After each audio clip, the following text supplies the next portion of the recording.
Hello everyone. Dairy and data पे आपका फिर से स्वागत है। मैं हूं डॉक्टर सिमरनदीप सिंह और आज हम बात करेंगे डेयरी फार्मर्स के लिए आर्थिक मूल्यांकन, वित्तीय योजनाबंदी और लेखे जोखे की महत्वता के बारे में। जैसा कि आप जानते हैं, भारत एक कृषि प्रधान देश है और डेयरी फार्मिंग इसमें एक बहुत महत्व रखता है।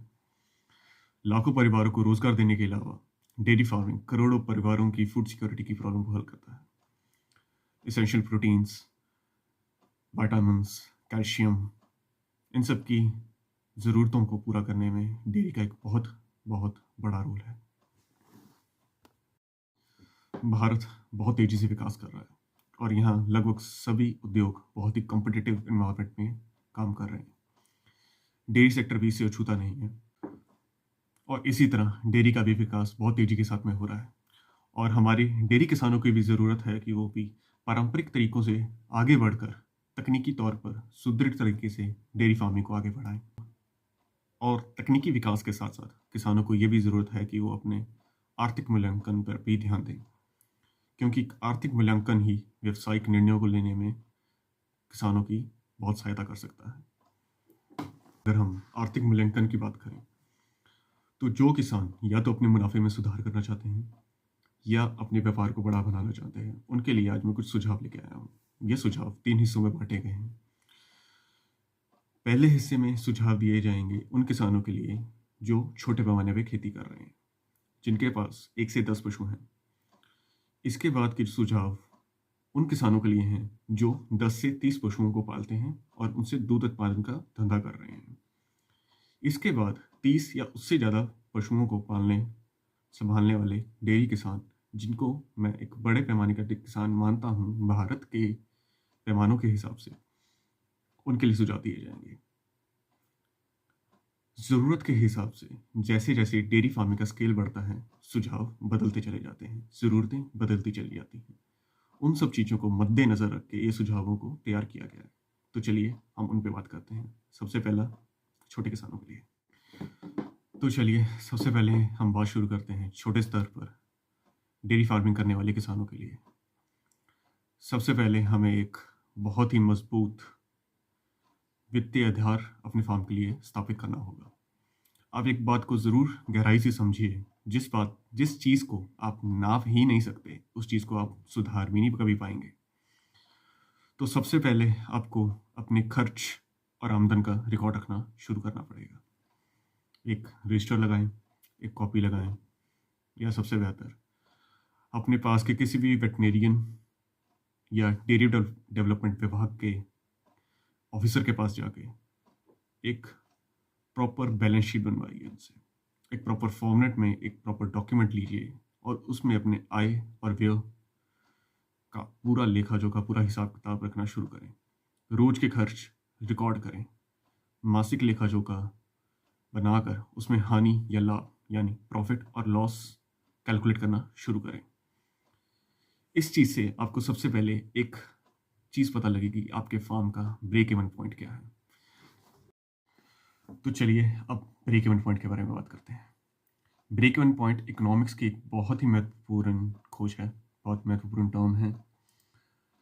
यह एक वह स्थिति होती है जहाँ पर व्यवसाय का आय उसके व्यय के बिल्कुल बराबर रहता है। मतलब व्यवसाय ना तो मुनाफे में होता है उस टाइम पे और ना ही नुकसान। No profit no loss. अगर आपको अपने फार्म सेटअप का फिक्स्ड कॉस्ट के साथ, फिक्स्ड कॉस्ट यानी कि आपके शेड, आपके जानवर कितने के हैं, आपका इंश्योरेंस का कितना प्रीमियम जा रहा है, आपका बैंक की कितनी ईएमआई जा रही है अगर आपने लोन लिया है, इस तरह के अन्य मशीनों पे क्या खर्च रहा है आपका, इन सब के खर्चों को जोड़कर और इसके अलावा आपकी फीड, फॉडर, दवाइयों, इलाज और इन चीज़ों की खर्च को जोड़कर अगर आपका फार्म की जो दूध उत्पादक क्षमता है उससे जो आपको आय हो रही है आपके खर्चे के बिल्कुल बराबर आ रही है, तो आपको इस बात का अंदाज़ा तो लग जाएगा कि आपके फार्म को न्यूनतम कितना दूध प्रोड्यूस करना है, कितना दूध पैदा करना है आपके फार्म को कि आप no profit no loss state में रहें। अगर आपको आपकी बेसलाइन इस तरह मिल जाती है, आपको ब्रेक इवन पॉइंट आपका मिल जाता है, तो इससे ऊपर ही आपको अपने फार्म को मेंटेन करना होगा और जैसे जैसे आप नए जानवरों को अपने फार्म में ऐड करेंगे, शामिल करेंगे या अपनी नई बच्चियों को पालेंगे, आपका न्यूनतम ब्रेक इवन पॉइंट ऊपर की तरफ बढ़ता चला जाएगा। और इस तरह आप अपने फार्म के लिए एक बहुत ही मजबूत वित्तीय लेखा जोखी की नींव रख सकेंगे। इसके अलावा और भी अन्य टेक्निक्स की जानकारी के लिए आप अपनी नज़दीकी कृषि यूनिवर्सिटी या वेटरनरियन के साथ सीधे संपर्क में रहें और इस तरह के अलग अलग कार्यक्रमों में हिस्सा लेते रहें, जहां पर आपको हर दम नई टेक्नोलॉजी, नया ज्ञान, नई इन्फॉर्मेशन मिलती रहे, जिससे आप अपने फॉर्म को एक्सपेंड कर पाएंगे। शिक्षा ही वो कुंजी है जो नए दरवाज़ों को आपके लिए खोलेगी।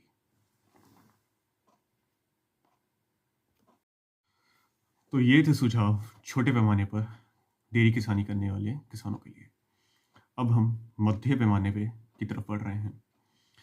मध्य पैमाने पर डेयरी किसानों के लिए विकास एक महत्वपूर्ण मुद्दा है। एक छोटे फार्म को 10 जानवरों के एक छोटे से एक्सपेरिमेंटल फार्म को एक 30 जानवरों का कमर्शियल यूनिट बनाने का जो सफ़र है, रणनीति से होकर गुजरता है, प्लानिंग से होकर गुजरता है। और इस दौरान cash flow is the king. पूंजी का प्रवाह बनाए रखना बहुत ही ज़्यादा ज़रूरी हो जाता है। इसको आप इस तरीके से समझ सकते हैं कि साल के कुछ समय ऐसे होते हैं जहाँ पर आपको फीड फॉडर बहुत ही महंगे दामों पर मिलती है, या कुछ समय ऐसे होते हैं जहाँ पशु ज़्यादा बीमार पड़ते हैं। तो ये असामयिक खर्चे आपके फार्म की आर्थिक स्थिति को हिला सकते हैं।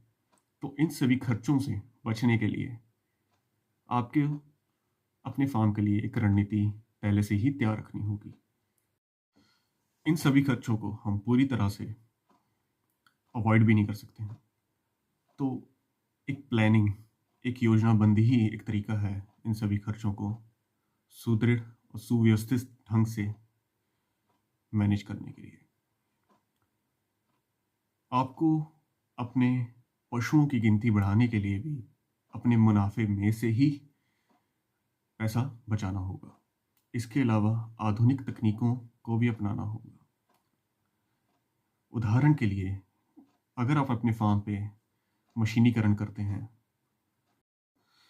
देखा गया है कि मशीनीकरण में जो सबसे पहले किसान तकनीक को अपनाता है वह एक मिल्किंग मशीन की तकनीक है, दूध दूहने वाली मशीन।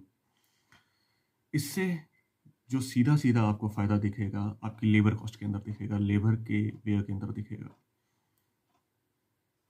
इस तरह की अन्य तकनीकी निवेश आपके व्ययों को घटाकर आमदन को बढ़ा सकते। इस तरह के नीतिगत निवेशों के साथ में एक मध्यम वर्ग के डेयरी किसान एक बड़े पैमाने का डेयरी किसान बन सकता है, जो 30 या उससे ज़्यादा पशुओं को पालन करके एक highly business oriented commercial dairy को ऑपरेट कर रहा है। तो अब हम बढ़ते हैं उन सुझावों की तरफ जो एक बड़े स्तर के किसान को समझने चाहिए, ताकि वह अपने व्यापार को और बेहतर तरीके से व्यवस्थित तौर पर चला सके और उसको बढ़ा सके। एक बड़े स्तर के डेयरी किसान के लिए रिस्क मैनेजमेंट, जोखिम प्रबंधन एक नया पर्सपेक्टिव जुड़ जाता है। डेयरी को इस स्तर तक लेके जाने में एक बहुत ही बड़ा निवेश डेयरी फार्मर द्वारा किया जा चुका होता है। इसमें हुई थोड़ी सी भी चूक, प्रबंधन में हुई थोड़ी सी भी चूक एक बहुत बड़ा नुकसान करवा सकती है। इसी कारण कुछ बड़े स्तर के डेयरी किसानों को एक लेखा सेवाओं के लिए सलाहकार की ज़रूरत हमेशा रहती है। इसके लिए आप एक प्रॉपर अकाउंटेंट की अपॉइंटमेंट अपने फार्म के ऊपर कर सकते हैं। इसके अलावा जब फार्म का स्केल इतना बड़ा हो जाता है तो एक स्थिति फार्म के ऊपर इकोनॉमिज ऑफ स्केल की बनती है, जिसका सरल भाषाओं में ये अंतर है कि अगर आप थोक भाव में अपने इनपुट्स यानी कि फीड, फॉडर, मशीनरी इत्यादि का खरीद फरोख्त थोक में करेंगे तो आपको बेहतर मूल्य पे वो चीज़ें मिल सकती हैं, जिसमें आप अपनी लागत का बचाव कर सकते हैं।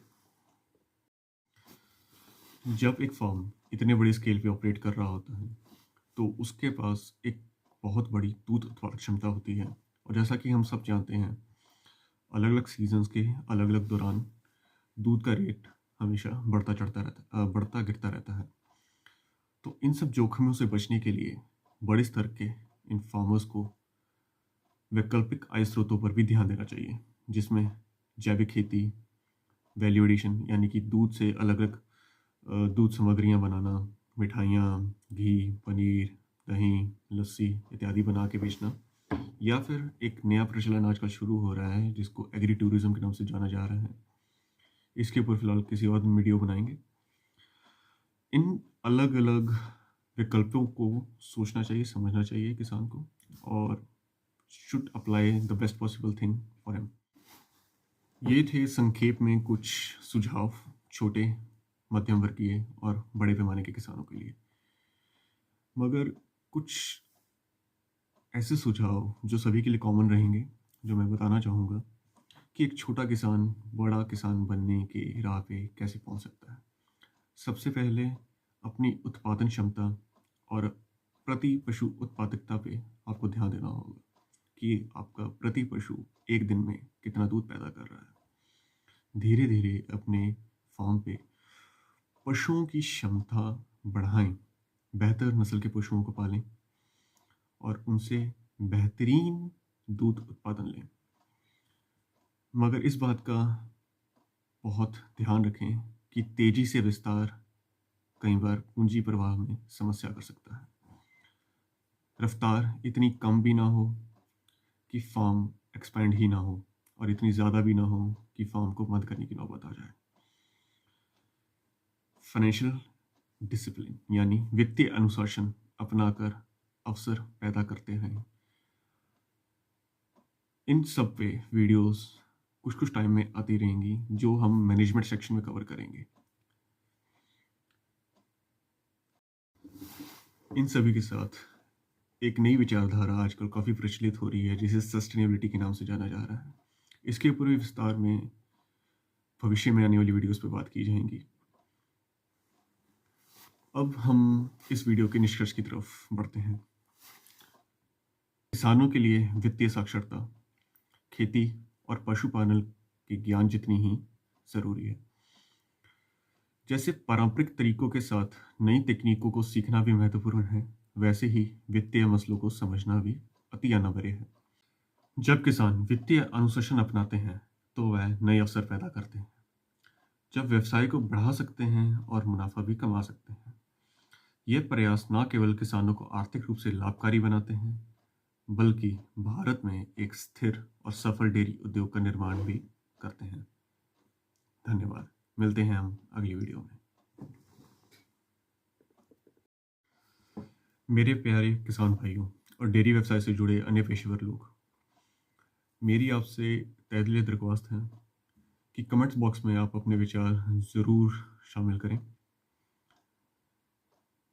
जिन टॉपिक्स पे आप जल्दी वीडियोस चाहते हैं, या कुछ ऐसे विचार जो समझते हैं कि कवर करना अति आवश्यक है, वो हमें ज़रूर लिख के भेजें। हम जल्द से जल्द उन पर वीडियोस बनाएंगे और आपकी तरफ बेस्ट पॉसिबल साइंटिफिक नॉलेज को ट्रांसमिट करेंगे। इस चैनल का मकसद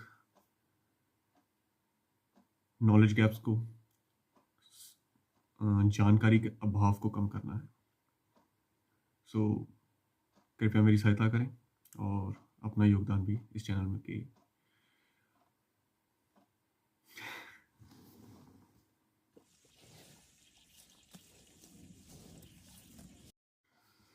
मेरे प्यारे किसान भाइयों और डेयरी व्यवसाय से जुड़े अन्य पेशेवर लोग, मेरी आपसे तहे दिल दरख्वास्त है कि कमेंट्स बॉक्स में आप अपने विचार ज़रूर शामिल करें। जिन टॉपिक्स पे आप जल्दी वीडियोस चाहते हैं, या कुछ ऐसे विचार जो समझते हैं कि कवर करना अति आवश्यक है, वो हमें ज़रूर लिख के भेजें। हम जल्द से जल्द उन पर वीडियोस बनाएंगे और आपकी तरफ बेस्ट पॉसिबल साइंटिफिक नॉलेज को ट्रांसमिट करेंगे। इस चैनल का मकसद नॉलेज गैप्स को, जानकारी के अभाव को कम करना है। सो कृपया मेरी सहायता करें और अपना योगदान भी इस चैनल में के